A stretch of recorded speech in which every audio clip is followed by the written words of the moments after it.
हम अभी तक जितने लोगों के विचारों को सुने उसमें संविधान की समस्याओं की जड़ पर किसी की उंगली अभी तक नहीं गई। हम संविधान की समस्या की जड़ को थोड़ा सा कुरेदेंगे, क्योंकि समस्या संविधान में नहीं है। संविधान जहां से निकल के आया है, समस्या वहां पे। सबसे पहले यह देखिए कि संविधान बना किन परिस्थितियों में। द्वितीय विश्व युद्ध हो चुका था, ब्रिटेन पूरी तरह तबाह हो चुका था। नेताजी सुभाष चंद्र बोस ने आजाद हिंद सरकार का गठन कर लिया था, सेना का नहीं, आजाद हिंद सरकार का गठन कर लिया था, और उस सरकार को विश्व के 11 देशों ने मान्यता दे दी थी। आजाद हिंद सरकार ने एक अपना बैंक स्थापित कर दिया था, जिसने आजाद हिंद सरकार की मुद्राएं प्रकाशित करना शुरू कर दी थी। 40,000 लोगों को उन्होंने अपनी आजाद हिंद फौज में भर्ती कर लिया था, और मोइरांग से इंफाल तक उन्होंने अपना कब्जा कर लिया था। यह परिस्थिति थी हमारे देश में। बंगाल का हर इंसान नेताजी सुभाष चंद्र बोस के स्वागत के लिए अपने दरवाजे पर हथियार लेके खड़ा था कि नेताजी की फौज आ जाए और मैं उसके साथ हिंदुस्तान के अंदर से अंग्रेजों को भगाने के लिए निकल पड़ूंगा। यह परिस्थिति थी हमारे देश। हमारे देश के अंदर फरवरी 1946 में नौसेना ने विद्रोह कर दिया था। अंग्रेज परस्ती से इंकार कर दिया था नौसेना ने। अप्रैल 1946 में ब्रिटिश इंडिया की पुलिस ने हड़ताल कर दी थी। जुलाई में डाक विभाग ने हड़ताल कर दी। जिस डाक विभाग के बड़े बड़े चर्चा अभी करके गए हैं, उस डाक विभाग ने अंग्रेजी की दासिता से इंकार कर दिया था। उसने कहा था मैं नहीं मानता ब्रिटिश गवर्नमेंट की सरकार को। रेल ने अगस्त 1946 में हड़ताल का नोटिस दे दिया था ब्रिटिश गवर्नमेंट को। 1964 में जब एटली, जो उस समय ब्रिटेन के प्रधानमंत्री थे, वो जब भारत आए और बंगाल के गवर्नर के राज्यपाल भवन में रुके, तो उन्होंने कहा कि हिंदुस्तान को आजाद करना हमारी मजबूरी थी। इसके साथ बहुत लोग मेरे इस विचार से असहमत होंगे, लेकिन मैं फिर भी इस बात को कहता हूं कि भारत की आजादी का श्रेय किसी भी भारतीय नेता को नहीं जाता। भारत की आजादी का श्रेय एडोल्फ हिटलर को जाता है। अगर एडोल्फ हिटलर ने द्वितीय विश्व युद्ध में ब्रिटेन की अर्थव्यवस्था को ध्वस्त न कर दिया होता, तो आज भी ब्रिटेन की सरकार हमारे ऊपर शासन कर रही होती। एडोल्फ हिटलर ने अगर जापान को निर्देशित करके नेताजी सुभाष चंद्र बोस को आजाद हिंद सरकार बनाने के लिए बाध्य न कर दिया होता, तो आज भी भारत के ऊपर ब्रिटिश का शासन होता। ये विश्व स्तरीय परिस्थितियां थी, जिन परिस्थितियों में हमारा संविधान निकल के आया। कैबिनेट मिशन भेजा गया, उसने यहां पर आकर विभिन्न नेताओं से चर्चा की, बातचीत की, और जाकर रिपोर्ट सबमिट की उसने बाकायदे कि भारत के अंदर एक नेहरू ही एक ऐसा नेता है जो कमजोर व्यक्तित्व का है और उसको किसी भी महिला के माध्यम से पटाया जा सकता है। रिपोर्ट सबमिट की, ब्लैक एंड व्हाइट में, वहां के पार्लियामेंट्री डिबेट में। और बस नेहरू को पटाने के लिए माउंटबेटन को इस्तेमाल किया गया। उस समय वो वर्मा ने लड़ाई कर रहे थे, उसकी अध्यक्षता कर रहे थे, उनको वहां से विड्रॉ किया गया। और बेबिल को यहां पर, जो कि इस समय यहां का वाइसराय था, उसको विड्रॉ करके माउंटबेटन को, एडविना और उनकी बेटी पामिला, इन तीनों को भारत में तैनात किया गया। और एडविना को प्रोजेक्ट दिया गया कि 2 साल के अंदर बस हिंदुस्तान की तबाही का 2 साल के लिए तुम्हें मौका दिया जाता। हम लोग बड़े गर्व से कहते हैं कि भारत का संविधान अंबेडकर जी ने बनाया। गलत है सूचना। भारत के संविधान निर्माण के लिए 6 कमेटियों का गठन किया गया था, और भारत का संविधान जो निर्मित होकर के आया, जो बाहर निकल के आया, वो भीमराव अंबेडकर की देन नहीं थी, जवाहरलाल नेहरू की देन थी। जवाहरलाल नेहरू ने जो कार्यकारिणी समिति का गठन किया, उस कार्यकारिणी समिति में उनके साथ में कौन कौन था? आसफ अली, के एम मुंशी, के टी शाह, के शांताराम, हुमायूं कबीर, डी आर गाडगिल। इन 7 लोगों ने मिलकर के भारत के संविधान के प्रारूप को रचा था। डिबेट हो जाने के बाद अंबेडकर को दिया गया कि अब इसका फाइनल शेप आप बनाओगे। और जवाहरलाल नेहरू को अपनी योग्यता पर विश्वास नहीं था। वो इस संविधान का प्रारूप एक ब्रिटिश विद्वान सर इवोर जेनिंग के माध्यम से तैयार कराना चाहते थे, लेकिन गांधी के विरोध पर उन्होंने इस संविधान को अपनी इस कमेटी के माध्यम से गठित किया और मिस्टर B.N. राव ने 27 अक्टूबर 1947 को भारत के संविधान का प्रारंभिक प्रारूप रखा, जिसके अंदर 443 अनुच्छेद थे और 13 अनुसूचियां थी। बात को इसी पर डिबेट हुई। हमारे यहां से कहा गया साहब भारत के संविधान में विश्व के बड़े बड़े देशों से बड़ी बड़ी चीजें ले ली गई। हमने सूचीबद्ध किया। संवैधानिक आपका पार्लियामेंट्री सिस्टम जो है वो ब्रिटेन से लिया गया, जिसके हम गुलाम थे। मौलिक अधिकार, संविधान की सर्वोच्चता, संघवाद में उपराष्ट्रपति, वित्तीय आपदा, ये सब हमने अमेरिका के संविधान से लिया। अमेरिका का संविधान क्या है? ब्रिटिशर्स जिन्होंने जाकर के वहां से इनको फ्रांसीसी स्पेनिश को भगा दिया था और यूरोपियों ने जाकर के वहां कब्जा कर लिया था। ये ब्रिटेन का ही तो उपनिवेश था अमेरिका। ब्रिटिश मानसिकता के लोगों ने ही तो स्पेनिश को अमेरिका से भगा करके वहां पर कब्जा कर लिया। अमेरिका का वास्तविक मूल निवासी जो रेड इंडियन था वो आज अमेरिका में नहीं है। तीसरा, कनाडा ब्रिटिश उपनिवेश। चौथा, आयरलैंड ब्रिटिश उपनिवेश। ऑस्ट्रेलिया ब्रिटिश उपनिवेश। पश्चिम जर्मन ब्रिटिश उपनिवेश। हमने क्या बाहर से ले लिया? हमने सब कुछ वहीं से लिया जैसा ब्रिटिश की सरकार चाहती थी। रही भारत के संविधान के अंदर की बात, तो मैं ये पूछता हूं संविधान की दुहाई देने वालों से कि भारत के संविधान में भारत को राष्ट्र कहकर के कहां संबोधित किया गया है? वह हमें आर्टिकल बताने का कृपा कर।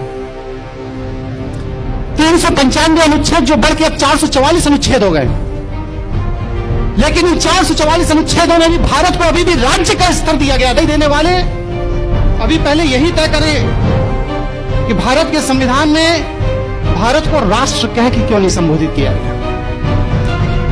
इसका सीधा साधा जवाब जो मैं समझता हूं कि आज भी भारत ब्रिटिश कॉमनवेल्थ के दायरे में ब्रिटिश का उपनिवेश है।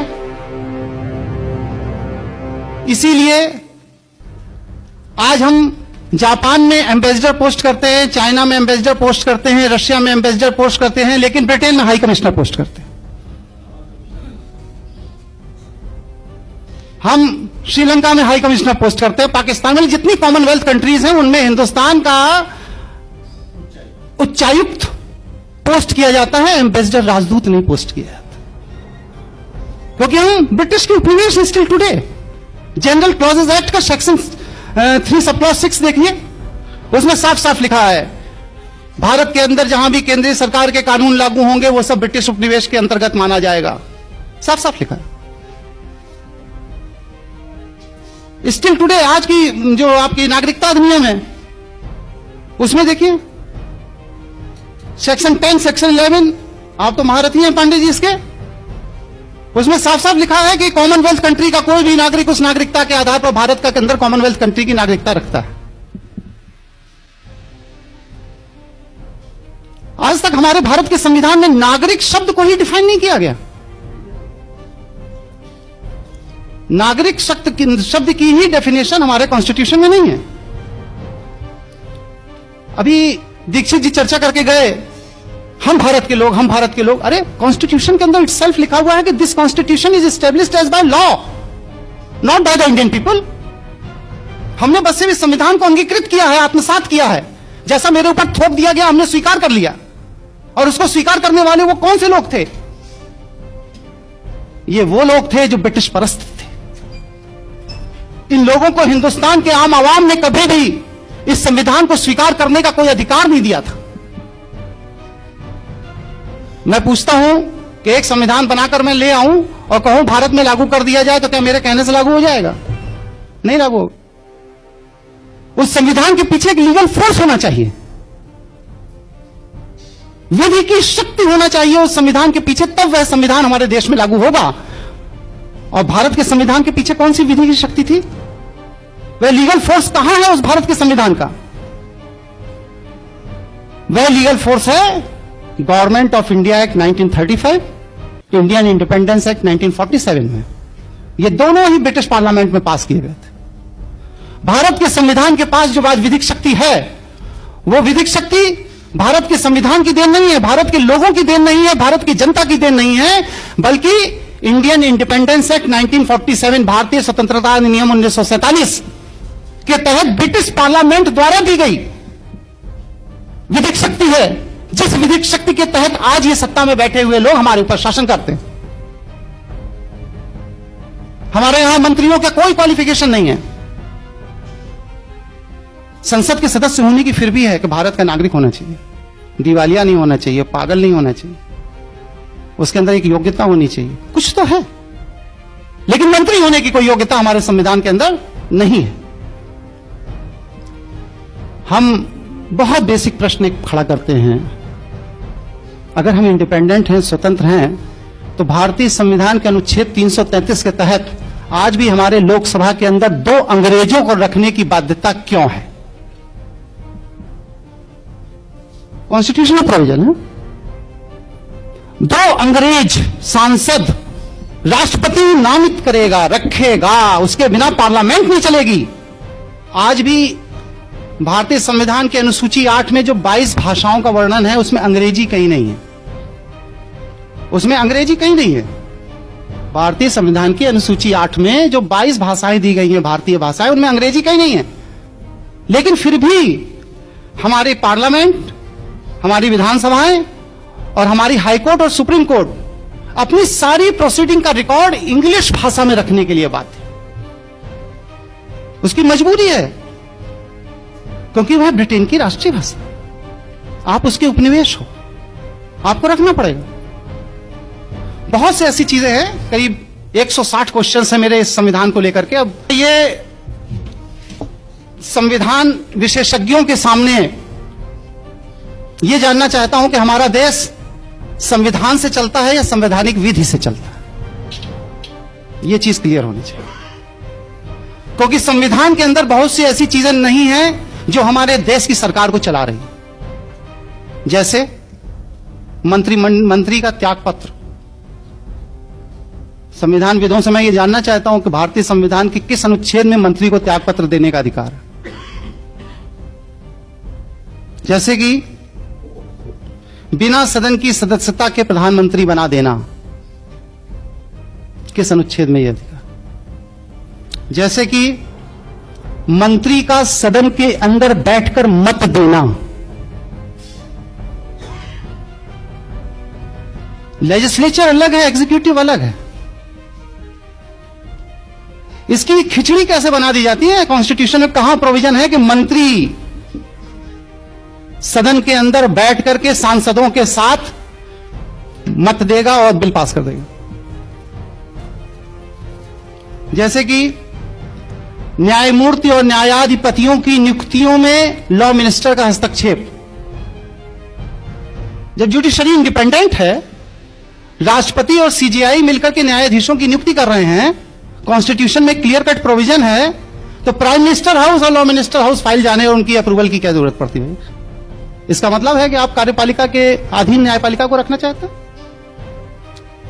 उप प्रधानमंत्री 2 बार हुए हमारे यहां, कॉन्स्टिट्यूशन में कहां व्यवस्था है भाई कि उप प्रधानमंत्री का पद होगा और उसके लिए भी आदमी रखा जा सकता है? राजनीतिक दलों के गठन की व्यवस्था हमारे संविधान में कहां है? जो कांग्रेस बन गई, बीजेपी बन गई, बसपा बन गई, सपा बन गई, ये बन गई, वो बन गई, किस आर्टिकल के तहत? हमारे कॉन्स्टिट्यूशन के निर्माताओं ने, निर्माण करने वालों ने तो राजनीतिक दलों के गठन की कभी कोई बात ही नहीं सोची थी। और उससे बड़ी बात क्या, नेता विरोधी दल संविधान में कहां है भाई? नेता विरोधी दल, अल्पमत पे सरकार को गिरा देना, कॉन्स्टिट्यूशन में कहां प्रोविजन है कि अल्पमत बहुमत वाली सरकार बनाएगा और उसके लिए इलेक्शंस होंगे और फिर इसके बाद अलग अल्पमत हो जाता है तो एक वोट के अभाव में टिकट सरकार गिरा दी जाएगी? कॉन्स्टिट्यूशन में कहां प्रोविजन है इस? जैसे कि शून्यकालीन सत्र को चलाना, शून्यकालीन सत्र का प्रोविजन हमारे कॉन्स्टिट्यूशन में कहा, मुझे तो नहीं मिला। जैसे कि संसदों के वेतन और भत्ते का निर्धारण स्वयं सांसद करेंगे, ये कहां है हमारे कॉन्स्टिट्यूशन। 1885 के गदर के बाद W.H. व्यूम ने एक 1600 पन्ने की एक थीसिस सबमिट की थी, जिसमें उन्होंने ये बात कही थी कि भारत के अंदर दोबारा क्रांति ना हो, इसके लिए मैं कुछ फार्मूले दे रहा हूं। पहला फार्मूला तो यह है कि सारे ब्रिटिश मानसिकता के लोगों को एक मंच पे लाके खड़ा कर लिया जाए, और वह मंच राजनीतिक मंच हो, और उसी राजनीतिक मंच के तहत ब्रिटिश मानसिकता के लोगों को एक मंच पे लाने के लिए जिस पार्टी का गठन किया गया उसे भारतीय राष्ट्रीय कांग्रेस पार्टी कहा जाता है, जो आज कांग्रेस है। दूसरी बात, भारतीयों को बांटने के लिए धर्म, भाषा, क्षेत्र, जमींदार और किसान, पूंजीपति और श्रमिक, अमीर और गरीब, शिक्षित और अशिक्षित, हरिजन और सवर्ण के नाम पर समाज को बांट दो, इतने टुकड़े कर दो इसके कि ये कभी यूनाइट ना हो पाए, और जब ये यूनाइट नहीं होंगे तो क्रांति नहीं होगी, हमारा शासन चलता रहे। आज हमारी सरकार उसी पैटर्न पे चल रही है, उसी तरीके से चल रही है। और जहां तक भारतीय नागरिकता अधिनियम में अभी लेटेस्ट अमेंडमेंट आ गया है, for your kind information mister Pandey ji, कि 26 जनवरी 1950 से लेकर के 30 दिसंबर 1990 तक जो भी व्यक्ति विश्व में कहीं भी पैदा हुआ हो, अगर उसके मां या बाप भारतीय नागरिकता प्राप्त है तो वह आदमी ऑटोमेटिक भारत का नागरिक हो जाएगा।